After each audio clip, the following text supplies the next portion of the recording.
بسم اللہ الرحمن الرحیم نحمده ونصلی ونسلم علی رسوله الکریم اما بعد قال اللہ تبارک وتعالی فی کلام المجید والقرآن الرشید انا نحن نزلنا الذکر وانا له لحافظون صدق اللہ العظیم قال النبی صلی اللہ علیہ وسلم القرآن احب الی اللہ تعالی من السماوات والارض ومن فیہن صدق اللہ صدق رسولہ النبی الکریم الصلاۃ والسلام علیک یا سیدی یا رسول اللہ الصلاۃ والسلام علیک یا سیدی یا حبیب اللہ وعلی آلک و اصحابک یا سیدی یا مکین قلوب المؤمنین۔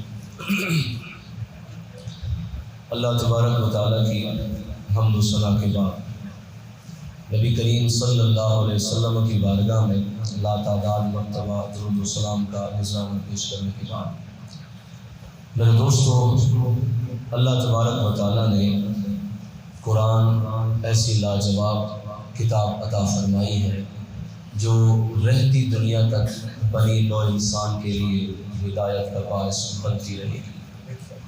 اس کتاب کو جس دور میں بھی پڑھا جائے یوں محسوس ہوتا ہے کہ یہ آج ہی اور ہمارے لیے ہی نازل ہوئی ہے۔ 1400 سال پہلے جو نظام تھا، حالات تھے، واقعات تھے، وہ عجیب تر تھے۔ اس وقت جو کنڈیشن تھی، جو کیفیت تھی، وہ عجیب تھی۔ اس دور میں بھی جب انہوں نے پڑھا تو انہوں نے کیا سمجھا کہ یہ قرآن ہماری سوچ، ہماری فہم کے مطابق اترا ہے۔ آج 1450 سال گزرنے کے بعد آج بھی آج کا مسلمان اگر اس قرآن کو پڑھتا ہے تو یوں محسوس ہوتا ہے کہ جیسے آج کے لیے قرآن کریم کو اللہ نے اتارا ہے۔ یعنی یہ وہ کتاب ہے جس کے اوپر زوال نہیں۔ ہر قانون، ہر سبجیکٹ اور ہر نصاب تبدیل ہو جاتا ہے جیسے وقت گزرتا جاتا ہے۔ یونیورسٹی میں آپ جائیں نا جی، میرے جیسے جس دور میں پڑھتے تھے اب وہی نصاب نہیں ہے۔ آپ جس دور میں پڑھتے تھے آج کے بچے پڑھتے تھے وہ نصاب نہیں ہے۔ جو پرائمری کی، پریپ کی اور پہلی، دوسری، پانچویں، چھٹی اور میٹرک کی کتابیں تھیں آج وہ نہیں ہیں۔ نصاب چینج ہو گیا، لا چینج ہو گئے، رول چینج ہو گئے، سبجیکٹ چینج ہو گئے۔ ٹھیک ہے جی، کیوں جی؟ فرمایا جیسے وقت گزرتا جاتا ہے قانون میں، کتابوں میں، نصاب میں تبدیلی آتی جا رہی ہے، لیکن چشم تصور میں آپ یہ منظر دیکھیں، 1450 سال گزر گئے، مسلمانوں کو اللہ نے ایک ہی کتاب دی ہے۔ پہلے دن بھی الف سے لے کر والناس وہی کتاب تھی، آج بھی وہی کتاب ہے۔ دنیا تبدیل ہو رہی ہے، قرآن جہاں تھا ویسے محفوظ ہے، ویسے محفوظ ہے اور ویسے ہی کھڑا ہوا ہے، اور قیامت تک پتہ نہیں کتنے ارب، کتنے کھرب سال رہتے ہیں، ابھی نہیں علم، لیکن کتاب وہی ہے، نصاب وہی ہے۔ دنیا آ رہی ہے، جا رہی ہے، پڑھ رہی ہے، پڑھا رہی ہے، سمجھ رہی ہے، سمجھا رہی ہے، لیکن کتاب وہی ہے۔ کیوں؟ اس لیے کہ اللہ نے اس قرآن کے اندر وہ اعجازات اور وہ کمالات اور وہ مشاہدات رکھے ہیں کہ قیامت تو آ سکتی ہے، یہ اس کو کبھی نہ زوال ہو سکتا ہے، نہ اس کی خوشبو کبھی ختم ہو سکتی ہے، بلکہ یوں کہیں جیسے جیسے دن گزرتے جا رہے ہیں خوشبو بڑھتی جا رہی ہے، اعجازات بڑھتے چلے جا رہے ہیں۔ قرآن کا ایک معجزہ ہے کہ یہ محفوظ کتاب ہے۔ کون سی کتاب ہے جی؟ محفوظ کتاب ہے۔ اب جن لوگوں نے حفظ کیا ہے وہ ذرا توجہ سے میرے جملے کو سنیں۔ ایک ہے قرآن مجید کا حفظ کرنا۔ قرآن مجید کا حفظ کرنا یہ ایک مستحب عمل ہے۔ قرآن کو زبانی یاد کرنا یہ ایک مستحب عمل ہے، لیکن قرآن کو یاد کرنا تو مستحب ہے، یاد کرنے کے بعد پھر اس قرآن کو یاد رکھنا اور اس کی حفاظت کرنا یہ اللہ کی طرف سے فرض ہے، رسول اللہ کی طرف سے فرض ہے۔ یہ نہیں کہ پڑھ لیا تو ختم، یہ نہیں۔ آپ دیکھیں، آپ نرسری میں جاتے ہیں، چھوٹا سا بوٹا خریدتے ہیں گھر میں لگانے کے لیے پھول کا، تو آپ جب اس کو لے کے آتے ہیں اپنی گیلری میں لگاتے ہیں، اپنے گھر میں لگاتے ہیں، سین میں لگائے، تو کیا کرتے ہیں؟ آپ اس کو حفاظت نہ کریں، اس کی دیکھ بھال نہ کریں، پانی نہ ڈالیں تو نتیجہ کیا نکلتا ہے؟ وہ 2 دنوں میں 4 دنوں میں ختم ہو جاتا ہے۔ کیوں؟ اس لیے کہ اس کی حفاظت نہیں ہوئی، اس کی نگہداشت نہیں ہوئی۔ تو بلا مثل و بلا تمثیل، جس طرح کسی بھی باغ کا مالی اس باغ کی حفاظت نہ کرے تو باغ ختم ہو جاتا ہے، ثمر بار نہیں ہوتا، پھل نہیں دیتا۔ بلا مثل و بلا تمثیل اللہ تبارک و تعالیٰ نے ایمان والے کے دل میں 114 صورتوں کا باغ لگایا ہے۔ جب تک اس کی حفاظت نہیں کرو گے یہ پھل نہیں دے گا، یہ ثمرہ نہیں دے گا، یہ ثمر آور نہیں ہوگا۔ تو اگر اس قرآن سے پھل کو لینا ہے تو پہلا کام ہے یاد بھی کرنا ہے اور مرتے دم تک اس کو بھولنا نہیں ہے۔ اب آپ کو بات سمجھ آ گئی نا جی؟ یہاں تک پہلی بات تو یہ ہے قرآن کو حفظ کرنا بھی قرآن کی حفاظت کا سبب ہے، حفاظت کا سبب ہے۔ اللہ رب العالمین نے دو چیزیں بیان کی ہیں۔ پہلا، اللہ پاک قرآن میں سورہ ہجر میں 14ویں پہلے کے پہلے رکوع میں آیت نمبر 7 میں اللہ ارشاد، آیت نمبر 9 میں اللہ فرماتے ہیں انا نحن نزلنا الذکر وانا له لحافظون۔ اس کا معنی ہے بے شک ہم نے، انا بے شک ہم نے، نحن ہم نے، نزلنا ہم نے نازل کیا، الذکر قرآن کریم کو، وانا بے شک ہم، لہو اس کے، لحافظون اس قرآن کے حفاظت کرنے والے ہیں۔ اگر آپ توجہ فرمائیں تو میں ایک جملہ کہنے لگا ہوں، ذرا توجہ، پڑھے لکھے دوست توجہ فرمائیں گے۔ آیت ایک ہے لیکن اس ایک آیت میں اللہ نے سات تاکیدیں فرمائی ہیں۔ اللہ تبارک و تعالیٰ جب کسی بات کو پختہ کرنا ہو تو تاکید لگاتے ہیں، قسم اٹھاتے ہیں۔ آپ کہتے ہیں یہ میک ہے، میں کہتا ہوں یہ میک نہیں ہے۔ آپ کہتے ہیں میک ہے، میں کہتا ہوں میک نہیں ہے۔ آپ پوچھیں گے استاد جی میک کیوں نہیں ہے؟ میں دلیل دوں گا، ٹھیک ہے جی؟ آپ سے پوچھوں گا بھی یہ بتائیے میک ہے کہ نہیں ہے، آپ کو دلیل دینے کی ضرورت نہیں ہوگی، آپ فوراً کہیں گے یہ میک ہے، ہر صاحب علم جانتا ہے۔ پھر آپ ایک قسم سے یہ میک ہے، بے شک یہ میک ہے، یعنی آپ اپنی بات کو پکا کرنے کے لیے بے شک، قسم سے، اللہ کی قسم، قرآن کی قسم، فلاں کی قسم، یعنی کسی بھی بات کو پکا کرنے کے لیے تاکید لگائی جاتی ہے۔ اللہ کی بات سے پکی کسی کی بات نہیں ہے۔ اللہ خود فرماتا ہے وَمَنْ أَصْدَقُ مِنَ اللَّهِ حَدِيثًا وَمَنْ أَصْدَقُ مِنَ اللَّهِ قِيلًا۔ اللہ سے کسی کی بات زیادہ سچی نہیں ہے، اللہ سے کسی کی بات زیادہ پکی اور سچی نہیں ہے۔ لیکن پھر بھی اللہ تبارک و تعالیٰ اس آیت میں 7 تاکیدوں کا ذکر کر رہا ہے۔ کیوں؟ دنیا والوں کو بتانا چاہتا ہے کبھی شک نہ کرنا، یہ وہ قرآن ہے، میں اللہ فرماتا ہوں یہ سچا ہے اور اس کی حفاظت کرنے والا میں خود رب ذوالجلال ہوں۔ اللہ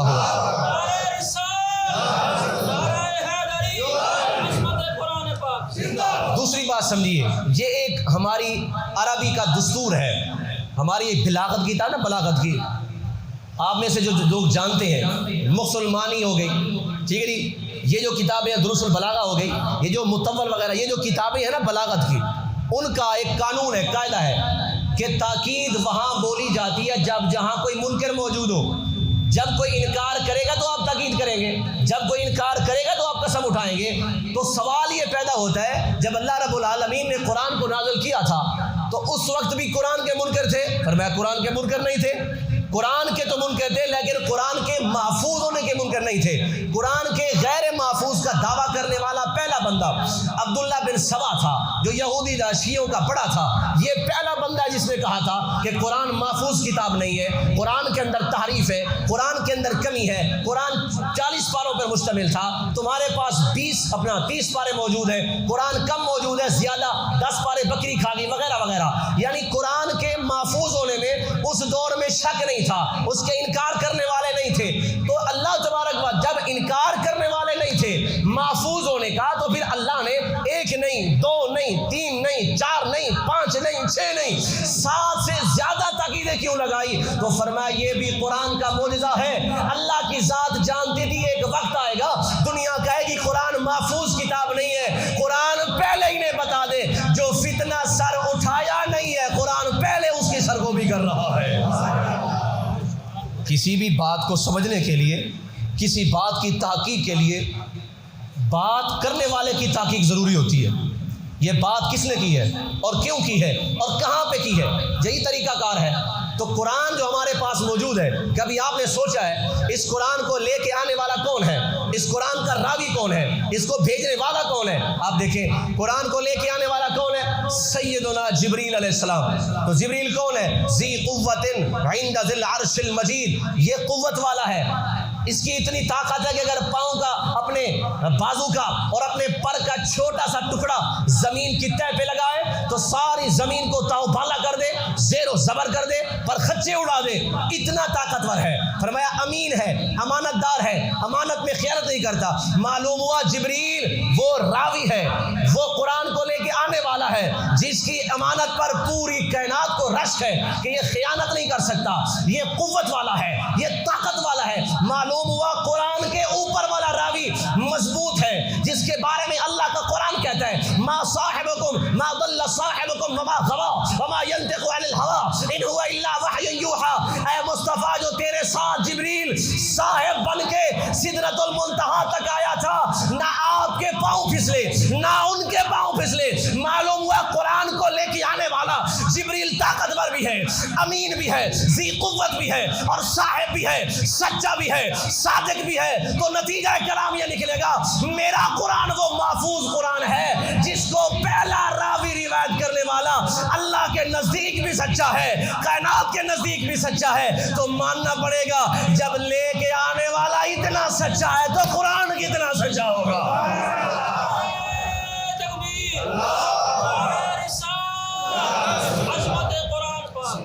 سمجھ آ گئی میرے دوستوں کو؟ پہلی بات یہ ہے۔ اور دوسرے نمبر پہ آپ جائیں، قرآن کہاں پہ اترا؟ فرمایا علی قلبک لتکون من المنذرین۔ قرآن اترا ہے مصطفیٰ کریم علیہ السلام کے قلب اطہر پر، مصطفیٰ کریم علیہ السلام کے دل اقدس پر، نبی کریم علیہ السلام کے قلب اطہر منور طاہر مطہر ہونے تو صحیح سبحان اللہ۔ یہ حضور کا دل ہے، یہ عام لوگوں کا دل نہیں ہے، یہ وہ دل ہے جس دل میں ساری کائنات کی بادشاہت بستی ہے، بلکہ میں یوں کہوں کائنات بھی بستی ہے، کائنات بنانے والا خدا بھی یہاں رحمت فرما رہا ہے۔ مصطفیٰ کے دل پہ قرآن اترا۔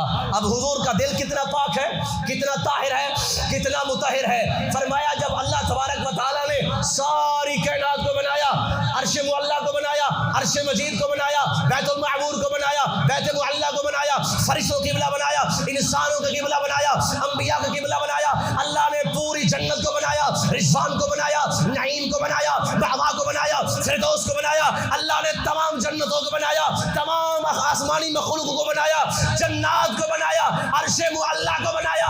اللہ کے نزدیک سب سے بہترین جگہ جنت ہے، عرش معلیٰ ہے، بیت معمور ہے، کعبۃ اللہ ہے، مسجد ہے۔ اللہ کوئی ایسی جگہ بھی ہے جو عرش سے بھی اعلیٰ ہو، جنت سے بھی اعلیٰ ہو، عرش معلیٰ سے بھی اعلیٰ ہو، عرش مجید سے بھی اعلیٰ ہو، تمام جنتوں سے بھی اعلیٰ ہو، کعبہ سے بھی اعلیٰ ہو۔ اللہ فرماتے ہیں ساری کائنات، سارے عرش، سارے بیت، سارے کے سارے نیچے ہیں، میرے مصطفیٰ کا جو دل ہے وہ ساری کائنات سے افضل ہے، اعلیٰ ہے۔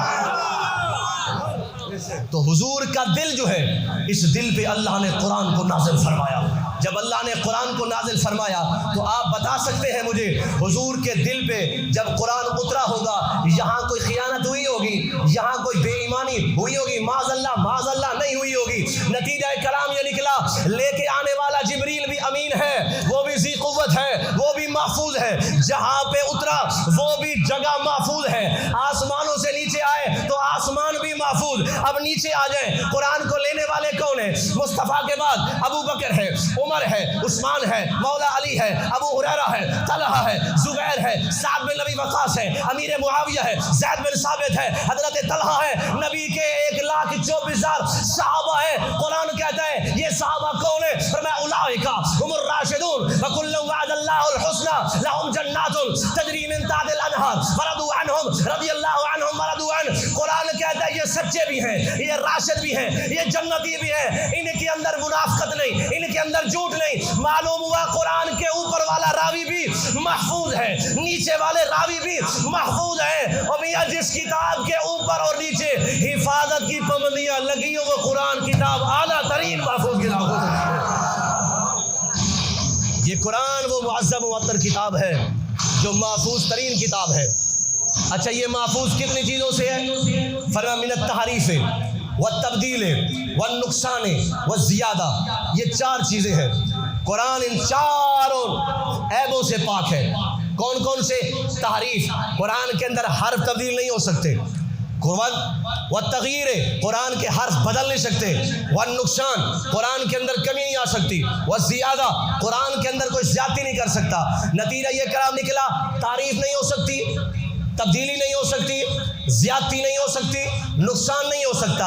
یہ اتنا اعلیٰ ترین کتاب ہے، خدا کی قسم 1450 سال گزر گئے، آج تک نہ کسی نے زبر کو بدلا ہے نہ زیر کو بدلا ہے۔ اگر کوئی بھول کر بھی غلط پڑھ لے، پیچھے سے قاری صاحب کہتے ہیں زبان سیدھی کر لے، مصطفیٰ کا قرآن ہے، ایسے نہیں ایسے ہے۔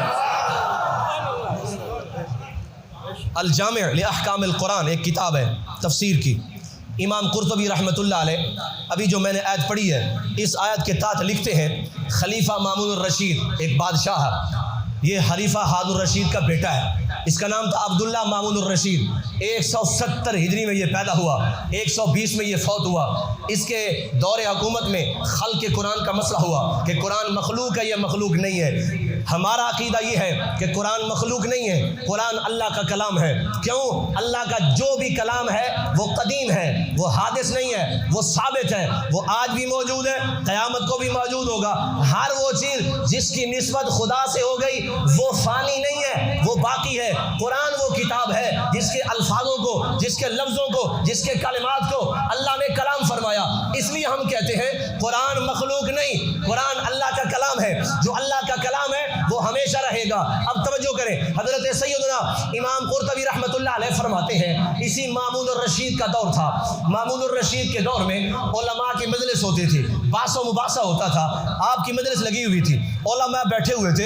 ایک نوجوان آیا، بڑا حسین و جمیل، آ کے بیٹھ گیا، گفتگو شروع ہو گئی، وہ باتیں کرتا رہا، قرآن کے خلاف باتیں کرتا رہا۔ علماء کہتے قرآن سچا ہے، وہ دلیل دے دیتا قرآن کمزور ہے، وہ دلیلیں دیتے پکا ہے، یہ دلیلیں دیتا کمزور ہے۔ جب اٹھ کے جانے لگا، مامون الرشید بادشاہ نے کہا، بیٹا کون ہو، کدھر سے آئے ہو؟ کہا میں اسرائیلی ہوں، یہودی ہوں، میں حضرت یعقوب علیہ السلام کی اولاد میں سے ہوں، میں مسلمان نہیں ہوں اور نہ ہی آپ کے قرآن کو سچا مانتا ہوں، اس لیے میں بحث و مباحثہ کر رہا تھا۔ آپ نے کوئی بات نہیں کی، چلا گیا، سال گزرا، پھر آیا۔ اب جب آیا نا، محفل لگی ہوئی تھی، گفتگو ہو رہی تھی، علماء بحث کر رہے تھے قرآن کی آیات پر، قرآن کے نکات پر، قرآن کی تفسیر پر، قرآن کے متشابہات پر، قرآن کے محکمات پر، قرآن کی تمثال پر، قرآن کی مثالوں پر، قرآن کے قصص پر جب باتیں ہو رہی تھی، پہلے قرآن کا انکار کرتا تھا، قرآن کے خلاف دلیل لاتا تھا۔ اب جب محفل میں آیا تو کہتا ہے یہ بھی سچ ہے قرآن کی بات، یہ بھی قرآن کی بات سچ ہے، یہ بھی قرآن کی بات سچ ہے، قرآن کا قصہ بھی سچا، قرآن کے الفاظ بھی سچے، قرآن کا معنی بھی سچا۔ مامون الرشید نے پوچھا، 22 سال پہلے قرآن کا انکار کرتا تھا، یہ کمال کیسے آ گیا؟ پہلے انکار کرنے والا تھا، اب محبت سے اقرار کرنے والا کیسے ہو گیا؟ کہتا ہے کہ جب میں یہاں سے گیا تھا تو فرمایا کہ میں نے جا کر قرآن کو سچا ثابت کرنے کے لیے اور پرکھنے کے لیے میں نے انجیل، تورات اور زبور اور قرآن، ان چاروں کتابوں کے 3 نسخے بنوائے کاتب سے، لکھائی کرنے والے سے، اور میں نے انہیں کہا کہ انجیل کے اندر تبدیلی کرو، آیات نکال لو، کچھ آپس میں بیچ میں ڈال دو، تورات کے اندر بھی ایسے کرو، کچھ نکال دو کچھ ڈال دو، تبدیلی کر دو، زبور کے اندر بھی ایسے کرو، کچھ نکال دو کچھ ڈال دو، اور قرآن کے اندر بھی کچھ ڈال دو اور کچھ نکال دو، آیات نکال دو، الفاظ نکال دو، حروف نکال دو، معانی کے اندر فرق کر دو، سیاق کے اندر فرق کر دو، غائب ہے تو حاضر کر دو، حاضر ہے تو غائب کر دو، یعلمون کو تعلمون بنا دو، تاقلون کو یعقلون بنا دو، یشعرون کو تشعرون بنا دو، یوقنون کو یعلمون بنا دو، کسی کو کیا خبر ہوگی؟ کہا میں نے انجیل والوں کے پاس گیا، میں نے کہا یہ انجیل ہے، تمہارا لکھوا کے اسے پڑھاؤ۔ فرمایا سال انتظار کرتا رہا، کوئی بندہ واپس نہیں آیا، کسی نے کہا نہیں تو ہماری انجیل کے اندر تبدیلی ہو گئی ہے، زبور والوں کو دیا کہ بچوں کو پڑھاؤ، سال ہو گیا کوئی پیغام نہیں آیا، ان کو پتہ ہی نہیں چلا کہ ہماری سچی کتاب ہے، تبدیلی کتاب ہے کہ نہیں۔ فرمایا انجیل کی طرف سے جواب نہیں آیا، زبور کی طرف سے یہ جواب نہیں آیا، تورات کی طرف سے جواب نہیں آیا۔ فرمایا پھر میں آخر میں گیا قاری قرآن کے پاس، امام مسجد کے پاس، ٹوٹی ہوئی چٹائی پہ بیٹھا تھا، چھوٹی چھوٹی داڑھی تھی، نوجوان تھا، لگا تھا بیٹھا، بچوں کو پڑھا رہا تھا۔ میں نے قرآن کے نسخے دیے، میں نے کہا حضور اسے پڑھائیں، بچوں کو پڑھائیں، میرے لیے دعا کریں۔ قاری قرآن ابھی میں دبے پاؤں واپس آنے ہی والا تھا، اس نے قرآن کھولا، پہلے صفحے پہ مجھے آواز دے کے تھا بیٹا ادھر آؤ، میرے بھائی ادھر آؤ۔ میں پلٹ کے گیا، کہنے لگا حضرت یہ کس نے لکھا؟ میں نے کہا میں نے لکھا، اور میں بڑا خطاط ہوں، بڑا بہترین لکھتا ہوں۔ کہا یہ قرآن جو آپ نے لکھا ہے عقل مندی میں لکھا ہے، ہوش مندی میں لکھا ہے یا بے ہوشی میں لکھا ہے؟ کہا میں نے ہوش مندی کے ساتھ لکھا لکھا ہے اور جاگتے ہوئے لکھا ہے. فرمایا امام صاحب ابھی چھوٹے سے تھے, کہنے لگے یہ قرآن اپنے پاس رکھ لو. فرمایا اس کے اندر یعلمون کی جگہ تعلمون ہے, تشعرون کی جگہ یشعرون ہے, یعقلون کی جگہ تعقلون ہے. فرمایا یہ قرآن تبدیل شدہ ہے, جو قرآن میرے سینے کے اندر ہے وہی سچا قرآن ہے, وہی محفوظ قرآن ہے.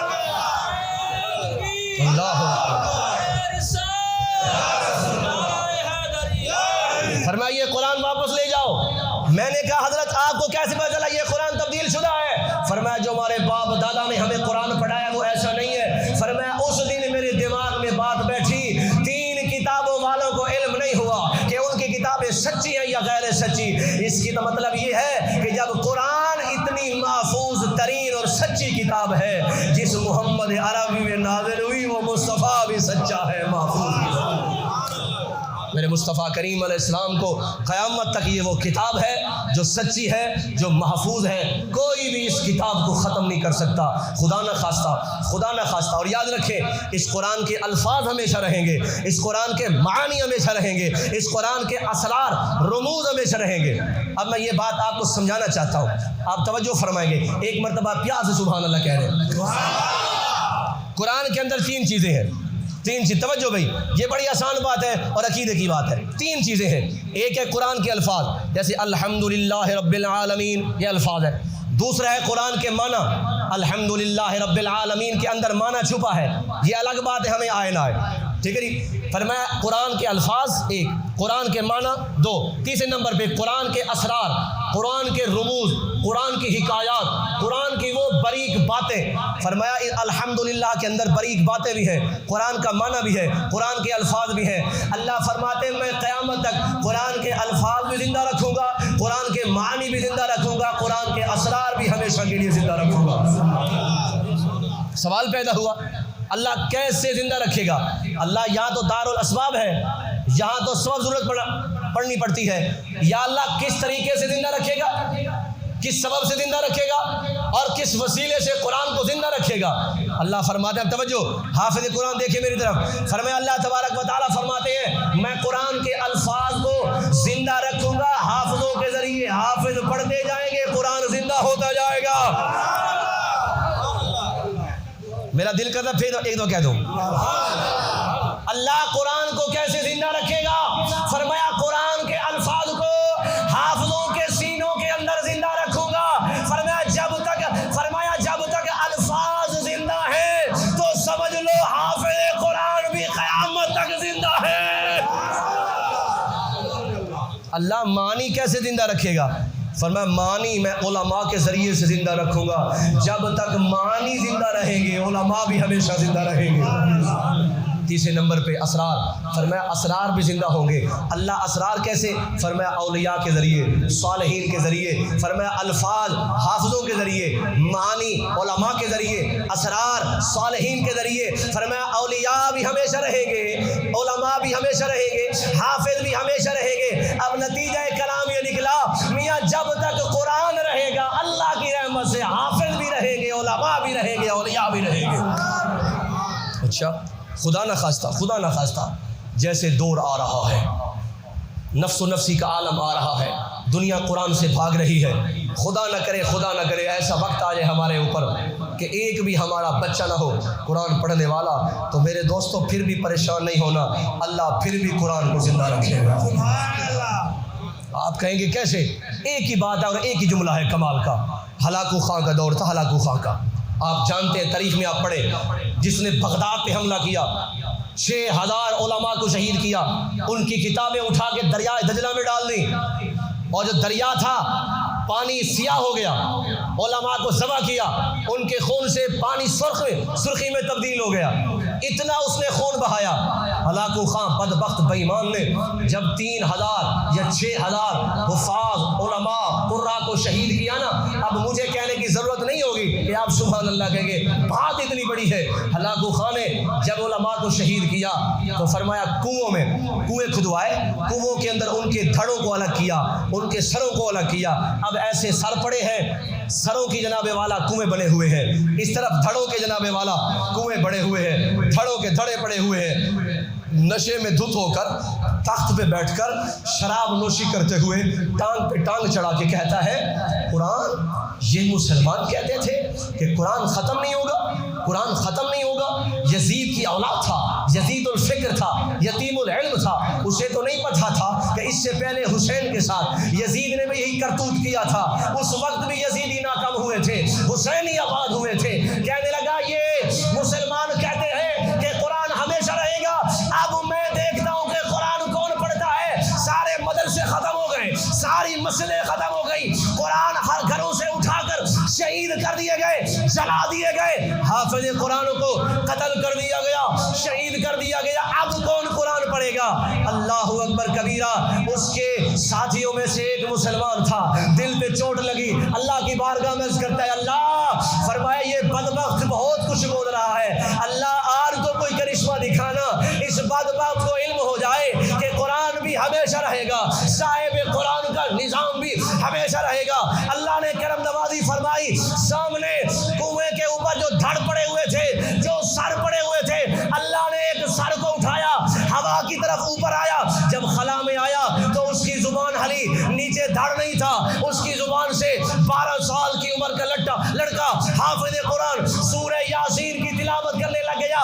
کہنے لگا یہ قرآن کون پڑھ رہا ہے؟ محب مسلمان نے کہا تو کہتا تھا حافظ مر گئے، قتل ہو گئے، شہید ہو گئے، اب قرآن نہیں پڑھے گا۔ میرا اللہ اتنا طاقتور ہے، اگر زندہ قرآن نہیں پڑھیں گے اللہ مردوں کو زندہ کر کے قرآن کی تلاوت سنبھالے گا۔ اللہ زندوں کو مردہ کر کے قرآن کی تلاوت کروا لے گا۔ اس جملے پہ، اس واقعے کے بعد میں اس نتیجے پر پہنچا ہوں، ہمارا قرآن وہ معزز کتاب ہے، وہ محترم کتاب ہے، وہ شان والی کتاب ہے کہ اللہ تبارک و تعالیٰ نے اسے یہ شان بخشی ہے کہ اگر کوئی زندہ ہو کر بھی قرآن نہ پڑھے، امام حسین جیسے شہیدوں کے ذریعے سے اللہ قرآن کو زندہ رکھوا دیتا ہے۔ میرے دوستو، اللہ کریم اس قرآن کی برکات ہم سب کو نصیب فرمائے۔ انشاءاللہ تعالی آج آخری جمعہ ہے، جمعۃ الوداع ہے، آپ کوشش کریں عید الفطر کے پہلے صدقۃ الفطر ادا کریں، فطرانہ ادا کریں، 150 روپے اس کی قیمت ہے، اور آپ جیسے پہلے بھی ہمارے جامعہ غوثیہ ہدایت القرآن کی خدمت کرتے ہیں، یہاں اپنی مسجد میں اور مجھے خدمت کے لیے منتخب فرماتے ہیں، یہاں آپ جو ہے نا فطرانہ جمع کرا دیں۔ ہمارا جامعہ نوری مسجد آپ نے دیکھی ہوگی، سینکڑوں بچے وہاں یتیم غربا پڑھتے ہیں، کوشش کریں ہمارے جامعہ کو بھی یاد رکھیں۔ اللہ تبارک و تعالیٰ مجھے اور آپ کو عمل کی توفیق عطا فرمائے۔